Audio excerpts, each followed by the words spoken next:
I'm gonna need a weapon. What if the Grimoire wasn't just a magical book used to smash people around the head with magical knowledge, but a portal to another world? This will be a mixture of bookbinding, woodworking, miniature making, electronics, and reckless ambition. Whoa, this is a wobbly ass table. Avowed is one of the greatest RPGs of the decade, and I'm really excited to get this project started. Fight me in the comments. Today I'm diving headfirst into the glowing, overgrown and slightly ominous world of Avowed, a land where ancient ruins crumble, bioluminescent mushrooms thrive, and the wildlife is both breathtakingly beautiful and actively trying to murder you. Sounds like the perfect inspiration for my latest crafting adventure. I'll be making a grimoire, but not just any dusty old spellbook, oh no. This one will look like it's been dragged straight out of Avowed, complete with a glowing sigil on the front and mushrooms all over it, like nature decided to reclaim its magical real estate. Inside is where things really get mystical. On the left, I'm installing pink LEDs to make the sigil glow like it's brimming with untamed arcane power. And to hide my totally non-witchcraft electronics, I'll be adding a full page of mysterious mushroom diagrams and other arcane nonce to keep up the illusion of ancient wisdom. On the right side of the book, a full-blown Avowed-inspired diorama will emerge. Think creepy landscapes, twisted roofs, and the kind of scenery that makes you wonder, is this magical or is it about to eat me? Either way, it's gonna be epic. Let's get crafting. Behold, the first arcane ritual of any true artificer, punching holes into things. Much like the Grimoire in Avowed, this humble drill grants you untold power, specifically the power to pierce reality, or at least this unsuspecting wooden box. Do not fear, for all great magical relics start with a little destruction.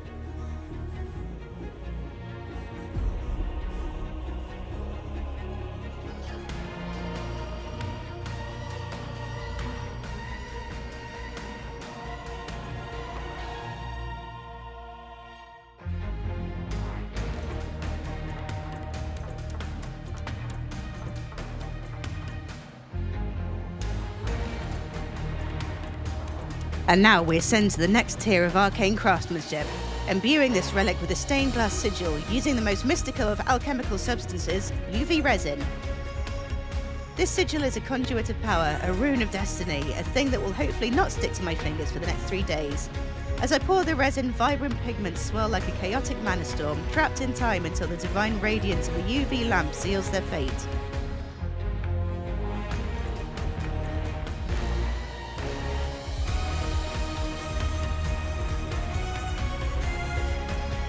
Will it harden into a breathtaking display of ethereal beauty, or will I accidentally fuse my gloves to the work table, thus binding my soul to this project for eternity? Only the gods, and the curing time, can say.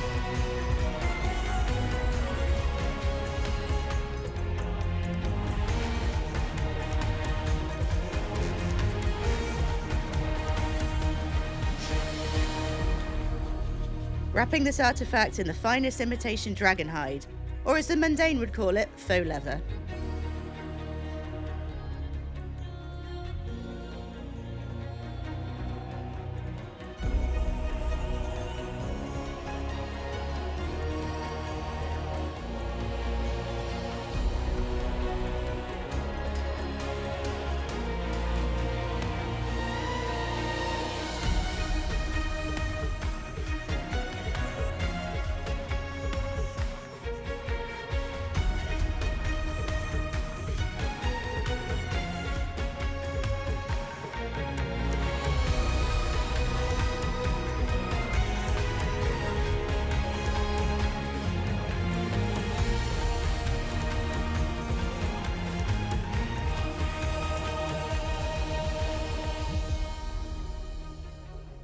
And now the final enchantment. Ah yes, the forbidden knowledge of illumination. Our magic takes the form of tiny glowing diodes summoned forth from the chaotic void of online shopping. Will they light up as planned, or will they flicker in defiance, much like your first attempt at casting a spell with 0 mana?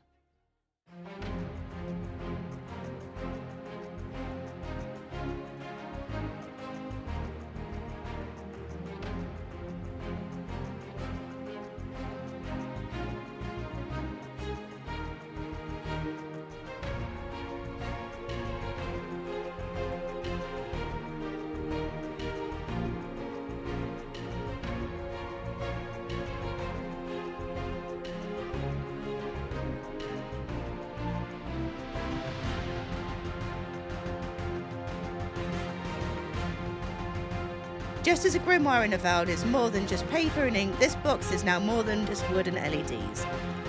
It is a vessel of power, a tome of secrets, a storage unit for probably crafting supplies or snacks. The true wielder decides its fate. And thus, our relic is complete. If only the scholars of Eora could witness this marvel.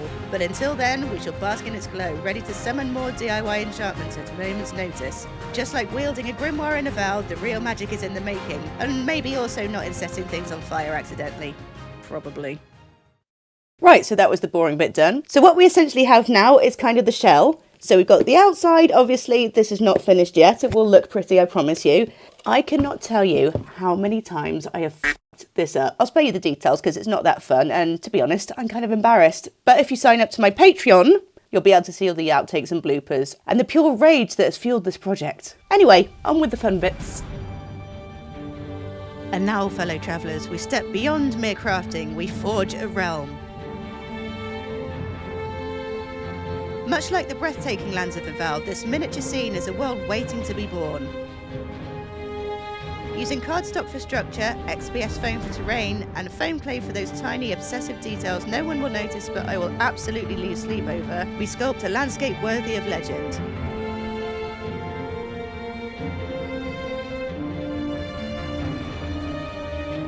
In Avowed, vast forests hum with unseen magic, glowing mushrooms cast eerie luminescence over ancient ruins, and even the wildlife, majestic yet terrifying, reminds you that beauty and danger often go hand in hand. Here we channel that same essence, bringing life to this tiny world, one careful cut and sculpted rock at a time.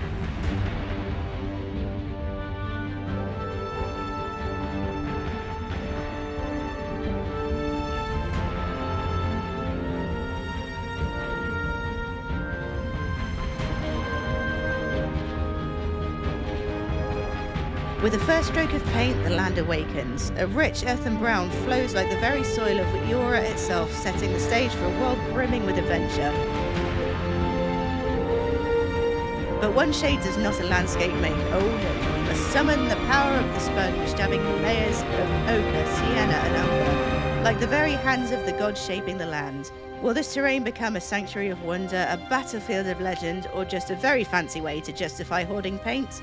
The answer is yes. But even the greatest of worlds are not built from raw stone alone. No, my friends, we must call upon the ancient relics of pre-made miniature terrain.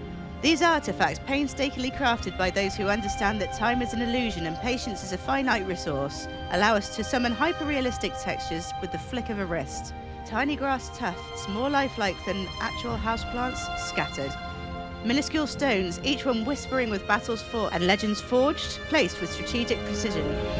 Much like Avowed's vibrant landscapes, where every glowing mushroom and creeping vine feels alive, these details transform a humble scene into a world brimming with stories. The traveller who walks this path will feel the crunch of gravel beneath their feet, the soft brush of wild grass against their boots, and the undeniable urge to take a dramatic pause, stare into the distance and contemplate their fate. Adra, one of Eora's greatest mysteries.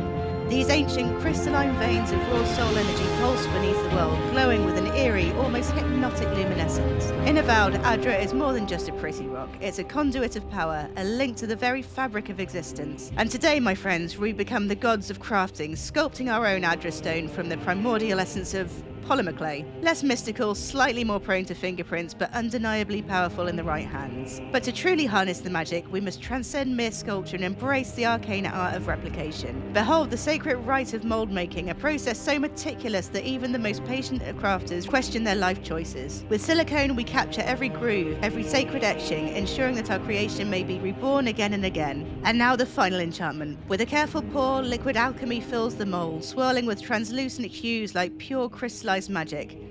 This is the essence of Adra, beautiful, untamed, and absolutely something that will get risen on my fingers no matter how careful I am. As it cures, solidifying into a gem that seems to pulse with ancient energy, we know one thing for certain. This will glow with the power of the gods, or at least a well-placed LED.